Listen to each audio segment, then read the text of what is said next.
విద్యుత్ శాఖ మంత్రి గొట్టిపాటి రవికుమార్ అద్దంకిలోని మణికేశ్వరంలో మీనోత్సవం కార్యక్రమంలో పాల్గొని గుండ్లకమ్మ ప్రాజెక్టులో చేప పిల్లలను వదిలి మత్స్యకారుల సంక్షేమానికి ప్రభుత్వం చేస్తున్న ప్రయత్నాలను వివరించారు.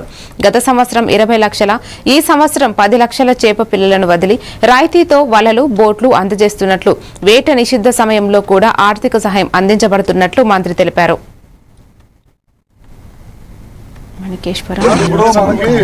మోటార్ బోట్లు ఆటోలు ఇస్తున్నాం కదా, ఇవ్వట్లేదు ఇప్పుడు దీంట్లో మోటార్ బోట్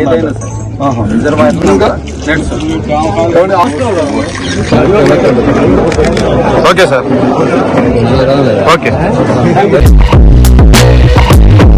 గుండ్లకమ్మ జలాశయంలో దాదాపు 2.5 లక్షల చేపపిల్లలు వేసాము. మత్స్య సంపద పెరగాలి, ఇక్కడ చుట్టుపక్కల గ్రామ ప్రజలందరూ కూడా ఇబ్బంది లేకుండా దాని మీద ఆధారపడి జీవించే మత్స్యకారులందరూ కూడా ఉపాధి కలగాలనే ఉద్దేశంతో ఈ ప్రభుత్వం ఆ కార్యక్రమం చేస్తున్నాం. ఈ ప్రభుత్వం అధికారంలోకి వచ్చినమ్మంటే గుండ్లకమ్మ రిజర్వాయర్ ని గడిచిన ప్రభుత్వం గేట్లు బిగించకుండా చాలా పెద్ద ఎత్తున ఇసుక దోపిడీ చేశారు. ఇమ్మీడియట్ గా ప్రభుత్వ రంగాన్ని ఇమ్మీడియట్ గా గేట్లు బిగించాం. 2 టీఎంసీల పైన నీళ్లని నిల్వ చేశాం. ఈ చుట్టుపక్కల ప్రాంతం దీని మీద ఆధారపడే జీవించే వాళ్ళకి దాదాపు 90,000 నుంచి 1,00,000 ఎకరాల దాకా నీళ్లు ఇస్తున్నాం. దాంతోపాటు 800 నుంచి 900 మత్స్యకార కుటుంబాలు దీని మీద ఆధారపడి జీవనం కొనసాగిస్తా ఉన్నారు. వీళ్ళకి మత్స్య సంపద పెంచాలనే ఉద్దేశంతో మొత్తం గవర్నమెంట్ రంగంలో 20 లక్షల పిల్లలు వేసాం.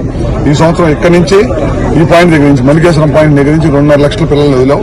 మొన్న మెయిన్ రిజర్వాయర్ నుంచి దాదాపు 6.5 లక్షల పిల్లలు వేసాం. దీని ద్వారా